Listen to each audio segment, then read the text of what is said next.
Olá, está no ar o Documentação. A cada semana, um documentário vai contar histórias de vidas, ideias e ações de cada canto do país. Um tema difícil, cercado de tabus e pactos de silêncio: a violência sexual contra meninas. O documentário Canto de Cicatriz tem o foco nas duas principais formas desta violência: o abuso e a exploração sexual comercial. Depoimentos de vítimas que relatam detalhes dos abusos sofridos intercalam-se a comentários de especialistas, desenhos feitos por crianças abusadas, filmes de ficção e enquetes nas quais ficam evidentes os mitos e preconceitos envolvendo o assunto. Ganhador de vários prêmios, Canto de Cicatriz é um filme de Laís Schaffe. Vamos assistir. Eu fui abusada quando eu tinha 6 anos. E, infelizmente, a minha filha também, aos 6 anos, foi abusada. Esse tema é muito assustador para as pessoas falarem no abuso sexual. É assustador, mas não é. É sim, é assustador. Mas existe muita gente preparada para ajudar. É só a gente sair daquilo, entendeu? Por isso que eu tô aqui, para ajudar, para falar. Não será com métrica nem com rima. Uma coisa sem nome violentou uma menina. Ação barata, sem a prata do pensamento, o ouro do sentimento, o dia da empatia. Noite. Hoje eu tenho 28 anos e eu sofri abuso quando eu tinha em torno de 7 a 8 anos de idade. Eu fui adotada com 15 dias de vida e minha família achava que eu deveria conviver com minha família biológica. Então minha mãe adotiva sempre me deixava na casa do meu pai biológico para que ela fosse fazer algumas coisas dela e para que eu convivesse melhor com as minhas irmãs. Um dia meu pai biológico retirou minha roupa e começou a se esfregar em mim. Ele disse que eu ia tomar banho. E eu comecei a chorar, aquilo não parecia ser normal para mim. Eu comecei a chorar. E a minha irmã, que tinha na época em torno de 5 a 6 anos, deu uma mordida nele e eu saí correndo pela porta, nua pela rua, chorando.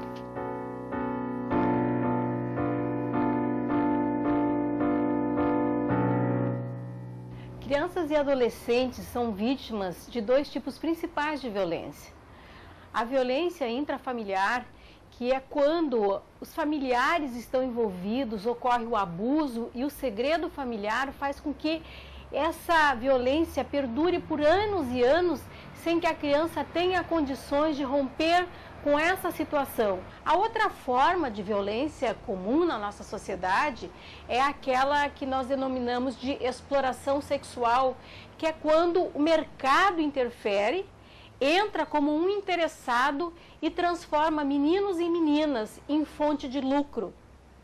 O interessante nesses 2 casos é que as meninas são a maioria. Geralmente são as crianças das faixas sociais mais inferiores. Nas favelas, no morro, na classe baixa. Classe média, classe alta, não acontece isso. Tem educação, tem bom colégio. A violência de gênero, e principalmente a violência sexual, perpassa todas as classes sociais, todas as etnias, todos os povos, todos os níveis de cultura. Eu tenho 44 anos e fui vítima de abuso sexual aos 6 anos de idade. A minha família é uma família de classe média e fui cercada de todos os cuidados, mas isso não impediu que eu sofresse esse abuso. She's my daughter. My sister, my daughter. I said I want the truth. She's my sister and my daughter.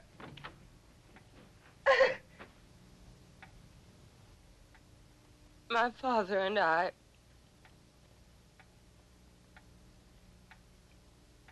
understand. Existe na nossa sociedade ainda todo um culto, né, da família intacta, como se a família fosse realmente o lugar onde não há violência, não há violação de direitos, onde é só amor e tal, enfim, né? E isso é um mito, né? Porque existe sim nas famílias violência, violação, desigualdades, existe também afeto, apoio, solidariedade, mas essas coisas todas elas convivem, né? E é muito complicado, em especial para uma criança, né, para uma adolescente, de alguma forma denunciar, falar que está sendo abusada, ela vai estar maculando, ela vai estar rompendo, né, com esse mito e que também não deixa de ser um ideal.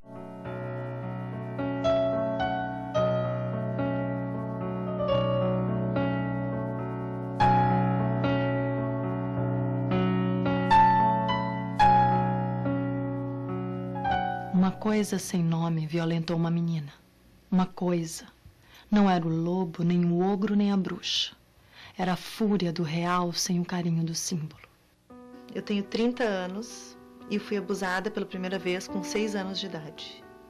A pessoa que me abusou era um estranho que o meu pai contratou para fazer uma reforma. Fez com que eu tocasse nele, tocou em mim, sabe? Fez eu conhecer uma coisa que eu acho que não tinha necessidade, né?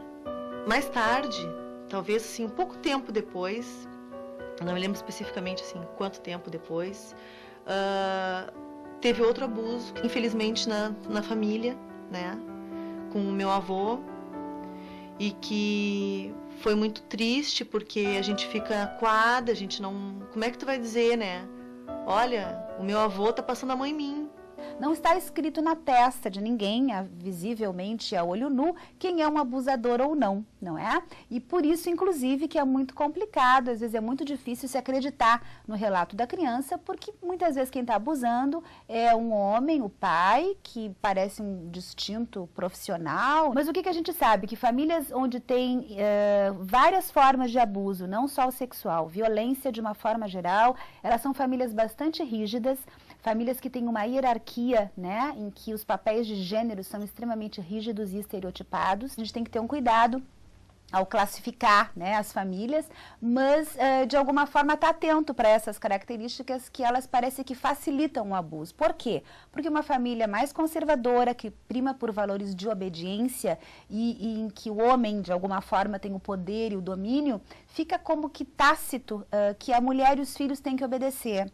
E se a mulher e os filhos têm que obedecer, atender, servir todas as necessidades do patriarca, elas vão servir, atender, inclusive as necessidades sexuais, mesmo que inadequadas.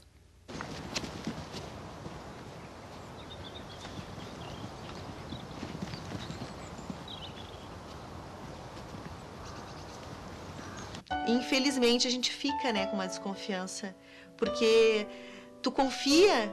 Eu tinha aquela imagem do meu avô da plena confiança, né? Era o meu vozinho. Eu não confio em ninguém, eu não confio principalmente nos homens. E eu não gosto quando dizem pra confiar neles ou que eles vão cuidar de mim. Namoro, mas não fico muito tempo. Uma coisa sem nome violentou uma menina. Stop. A poesia parou. Ou foi a humanidade? Eu tenho 24 anos. Fui vítima de abuso pela primeira vez aos 13 anos até aos 15. Eu fui abusada pelo companheiro da minha mãe. Ele se aproximou de mim sendo meu amigo, me agradava, e aí foi começando com carinhos, aí até ele chegar a estrupar. Eu nunca contei, na verdade, quem contou foi ele, contou na minha frente. A minha mãe ficou muito brava comigo e com ele, porque ela disse que eu enganei ela, que eu e eles estávamos enganando ela. Aí então eles fizeram aí ele disse assim, vamos se vingar então. E aí foi assim, então agora a partir de hoje vai ser orgia todas as noites. Aí foi o filho dele, daí abusava ele, e o filho dele de mim. Teve uma noite que daí a minha mãe falou, hoje tu vai transar comigo também. E pra mim foi horrível, assim, porque, pô, sabe, minha mãe, foi bem complicado. Stop, stop, stop. Hoje em dia, se mentira, as gurias mesmo que estão se entregando. Eu acho que tem meninas que provocam. As meninas andam aí toda exposta. Quase nua. Hoje em dia é elas que estão atacando a gente, não a gente atacando.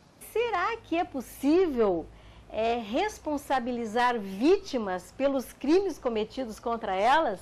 Criança pequena, aí o cara tem que tomar a sova mesmo, porque é favorecimento, né? Uma criança de 3, 4 anos que isso aconteceu aí é muita coisa, né? Existe, né, no imaginário social uma ideia de que é horrível abusar de uma menina ou de uma criança pequena. Quando se trata de uma menina maior, entrando já na adolescência, com 15, 16 anos, então muito mais, o que a gente observa, assim, não é? Que existe toda uma condenação, em geral, dessas meninas que são vítimas de violência e elas acabam sendo acusadas de sedutoras, culpadas e ou de coniventes, de terem aceitado e consentido. Mesmo que uma menina seja sedutora, isso não justifica, não dá o direito de ninguém, não é? Abusar dessa menina. Hoje eu tenho 18 anos e quando começou os abusos sexuais eu tinha 6 anos. Dos 6 aos 14. Foi com meu padrasto. Ele passava a mão em mim. Ele, na frente das pessoas, ele não gostava que eu saísse pra rua. Ele não gostava que eu falasse de guris. Eu não podia brincar, eu não podia dormir na casa de amigos, eu não saía pra rua. Eu tava sempre perto dele. You were sitting at a table with 2 boys. Yeah, well, Roy and Rex just happened to sit down with us. Roy and Rex. The co-captains of the football team. I thought we understood no dates. Uma coisa sem nome violentou uma menina. Stop. A poesia parou. Ou foi a humanidade? Stop nada. A menina sente e segue, com métrica, rima, graça e vida. Onde está a tua vitória, ignomínia? A primeira pessoa, assim, que soube, né, foi o meu segundo marido. Nós estamos juntos há 7 anos. E eu me libertei, de certa forma, assim, porque é um relacionamento muito bom. E eu consegui conversar com ele, assim. Quando eu consegui falar, era como se eu tivesse explodido. Eu levei pra contar, desde o primeiro abuso, acho que uns 15 anos, 16 anos. Eu tive uma crise de choro quando eu consegui contar. Hoje até consigo falar sobre isso tudo, sem ter uma crise de choro. Eu diria para as pessoas que, por favor, falem. Sabe, que não... Porque o medo ele passa. A vergonha também passa. Mas, por favor, fale. Porque tem pessoas que podem ajudar. Né? A gente geralmente não fala porque a gente acha que ninguém pode fazer nada. Que vão te apontar, que vão te condenar, que vão achar que foi uma coisa que tu fez porque tu quis fazer. Então, assim, ó, faça alguma coisa contra os covardes que fazem isso. Alguma coisa tem que ser feita. Tem médicos que ajudam. Tem as delegacias das mulheres que podem ajudar. Tem volta. Eu tô tendo. Eu tô achando que tá sendo bom, né? Apesar, assim, de sofrer ainda com isso, né? Porque é uma coisa que não tem necessidade de tu viver. Uma questão importante é, a primeira, acreditar na palavra da criança, né? E com isso se proceder a uma denúncia legal, né?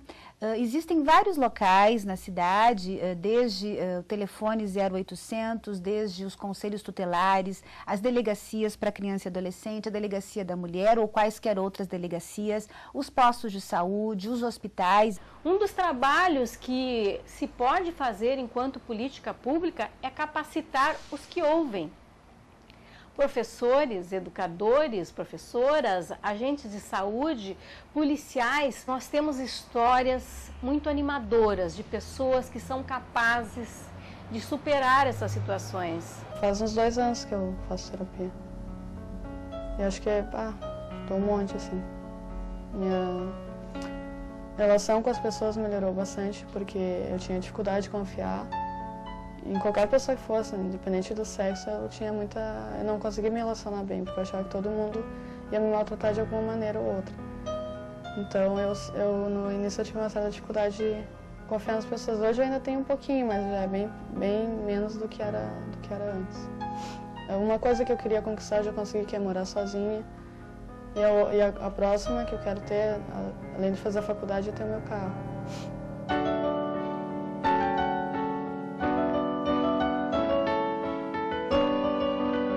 Onde está tua vitória, ignomínia? Uma prosa continua poética como era, saltitante o bastante para não perder a poesia. A coisa, homem, é punida como um lobo no conto de verdade, e imprime-se um nome na ignomínia. Como é que eu consegui ficar bem? Eu acabei transformando a minha casa numa ONG, e essa ONG recebe hoje crianças de rua, crianças vítimas de maus tratos e de violência doméstica, e crianças filhas de presidiário.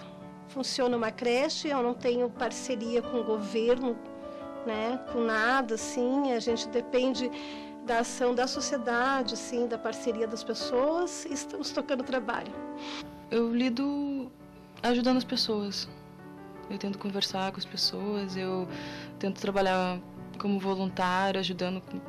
Já ajudei pessoas com HIV, hoje ajudo pessoas que têm problemas com drogas. Eu sou artesã, amo o que eu faço, eu bordo ponto cruz, faço crochê e sou apaixonada pelo meu trabalho, porque do nada, de um pano branco, nasce o meu trabalho. Eu passei minha vida inteira tendo pena de mim, e agora eu aprendi então a conjugar um verbo que não existe no dicionário, que é o verbo dolorir. Então o dolorir é isso, é transformar a dor, é colorir a dor, né? Transformar a dor em algo bom que possa transformar a vida das pessoas, contribuir para essa transformação, né? Eu passava o tempo todo assim, pedindo para Deus que Ele preparasse um homem bacana para mim, que pudesse mudar tudo isso. E hoje não, hoje eu peço ao contrário, eu peço para Deus me preparar, porque eu sei que esse alguém especial existe, né? Ele está só esperando que eu me dispa de todas essas coisas ruins. Eu tenho certeza que eu ainda vou ser muito feliz. Onde está a tua vitória, ignomínia? A menina liberta, expressa, ri e chora. Volta a ser qualquer única menina. Pronta para a métrica, pronta para a rima, pronta para a vida. Canto de cicatriz. Pronta para o amor a dois. A espera, suave, escolhido.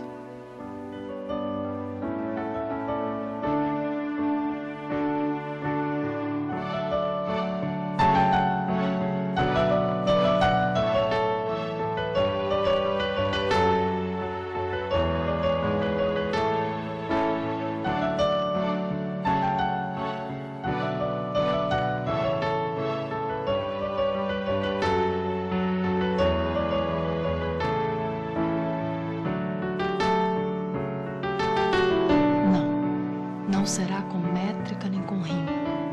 Uma coisa sem nome violentou uma menina.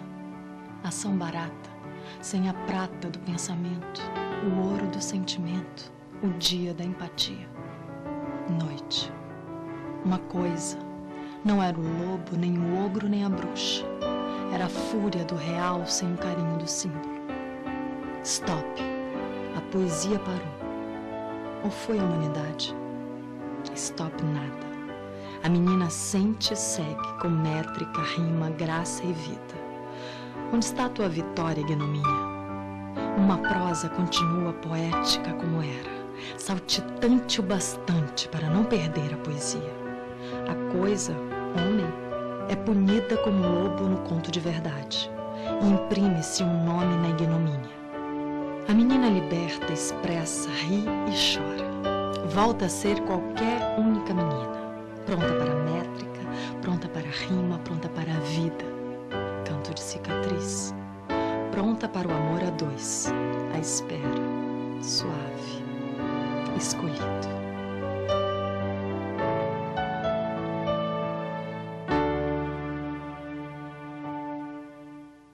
Para saber mais sobre as políticas públicas voltadas às mulheres, acesse o site da Secretaria de Políticas para as Mulheres em www.spm.gov.br. Tchau e até o próximo programa.